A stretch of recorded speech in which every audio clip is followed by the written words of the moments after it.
प्रिय विद्यार्थियों, आज हम देखिए भारत में शासन के क्रम में न्यायपालिका पढ़ेंगे, जिसमें सर्वोच्च न्यायालय का गठन, उसके कार्य और न्यायिक पुनरावलोकन अर्थात composition of supreme court, function and judicial review.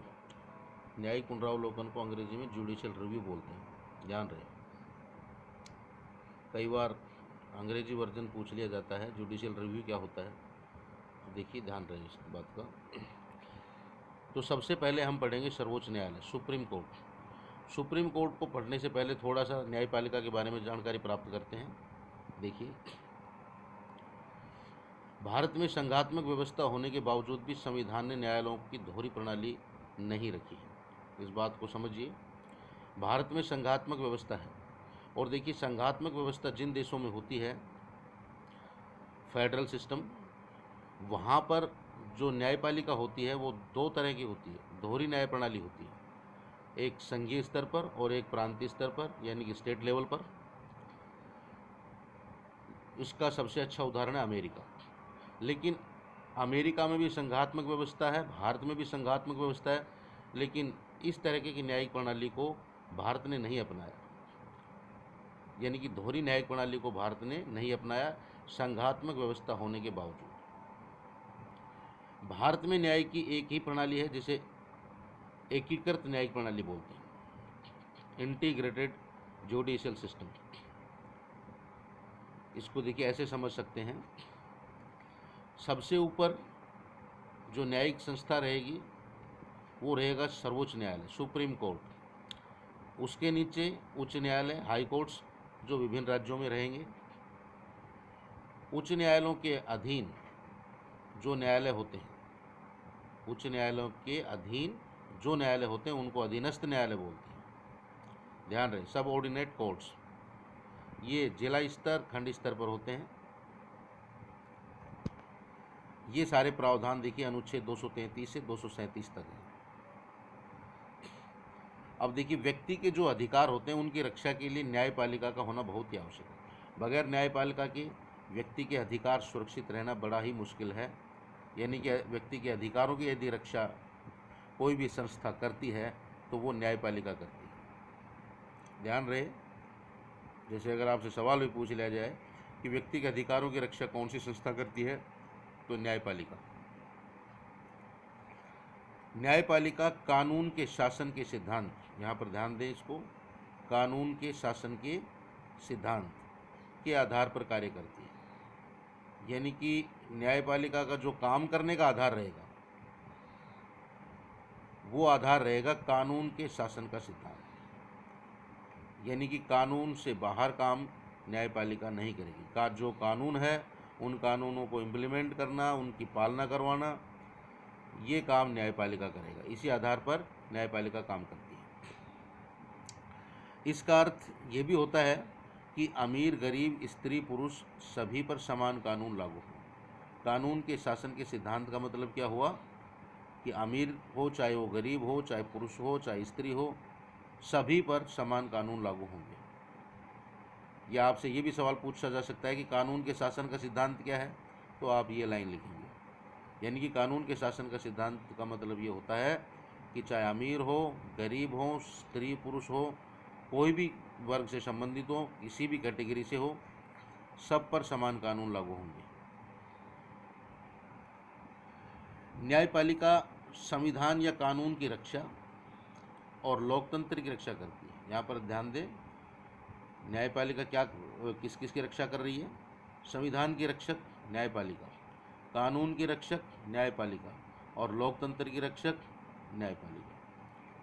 तो रक्षा का काम जो करती है न्यायपालिका, वो संविधान, कानून की और लोकतंत्र की रक्षा का काम करने का काम करती है। आपका सवाल भी बनता है यहाँ पर, संविधान का रक्षक कौन होता है? तो न्यायपालिका उत्तर रहेगा इसका। लोकतंत्र की रक्षा या कानून की रक्षा कौन करती है? न्यायपालिका। न्यायपालिका की स्वतंत्रता को कैसे सुरक्षित रखा जाए? अब ये भी बड़ा महत्वपूर्ण है कि न्यायपालिका, आपसे सवाल पूछा जा सकता है ये कि न्यायपालिका की स्वतंत्रता कैसे सुरक्षित रहेगी? क्या गारंटी है ये कि भाई वो हम न्यायपालिका को सुरक्षित रख रहे हैं या न्यायपालिका जो स्वतंत्रता है वो बनी की बनी रहे, इसकी क्या गारंटी है?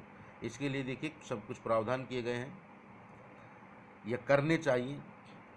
न्यायपालिका की यदि स्वतंत्रता बरकरार रखनी है तो या तो कुछ प्रावधान स्वतंत्रता के लिए कर रखे हैं या फिर करने चाहिए। देखिए सबसे पहले न्यायाधीशों की नियुक्ति में विधायिका को दूर रखा गया है। यदि हम भारत के संबंध में बात कर रहे हैं तो न्यायाधीशों की नियुक्ति में उनको जो अपॉइंट किया जाएगा वो विधायिका का उसमें कोई लेना देना नहीं रहेगा। यानी कि कानून बनाने से संबंधित जो संस्था है विधायिका, वो उसको दूर रखा गया है न्यायाधीशों की नियुक्ति में। ये ध्यान रहे, बहुत महत्वपूर्ण बात है ये। कई देशों के अंदर न्यायाधीशों की नियुक्ति में विधायिका को शामिल किया जाता है, लेकिन भारत के अंदर विधायिका का इसमें कोई रोल नहीं है।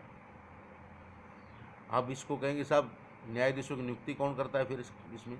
तो देखिए न्यायाधीशों की नियुक्ति का काम कार्यपालिका को दिया गया है। ये बहुत महत्वपूर्ण है।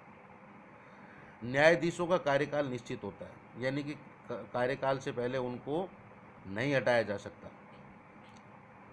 विशेष परिस्थितियों में ही न्यायाधीशों को पद से हटाया जा सकता है और ये प्रक्रिया बहुत ही कठिन है। यानी कि पहली बात तो उनको पद से हटाया नहीं जा सकता है, और अगर कुछ विशेष परिस्थितियां पैदा हो गई हैं, उनको हटाना बहुत ही आवश्यक है, तो फिर ये हटाने की जो प्रक्रिया है, जो प्रोसीजर है, ये बहुत ही कठिन प्रोसीजर है।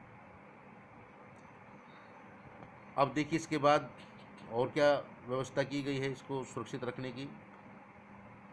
न्यायपालिका वेतन भत्तों के मामलों में विधायिका या कार्यपालिका पर निर्भर नहीं है। यहाँ पर बहुत ही महत्वपूर्ण बात है कि न्यायपालिका अगर इनको देखिए वेतन यदि कार्यपालिका दे रही है या विधायिका दे रही है, इन दोनों में कोई संस्था दे रही है या इनके लिए कोई और सुख सुविधाएं ये दोनों कर रहे हैं, तो फिर मतलब कि हो सकता है कि इन दोनों संस्थाओं का न्यायपालिका पर दबाव हो या दबाव बनाया जा सकता हो।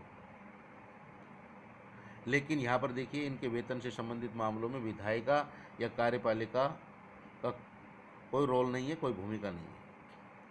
कार्यकाल के दौरान उनके वेतन भत्तों में कटौती भी नहीं की जा सकती, यानी कि किसी भी जज के या किसी भी न्यायाधीश के कार्यकाल के दौरान उसके वेतन भत्तों में कोई कटौती नहीं की जा सकती। न्यायाधीशों की आलोचना नहीं की जा सकती, बहुत महत्वपूर्ण बात, यानी कि सार्वजनिक तौर पर न्यायाधीशों की कोई भी आलोचना नहीं की जा सकती है।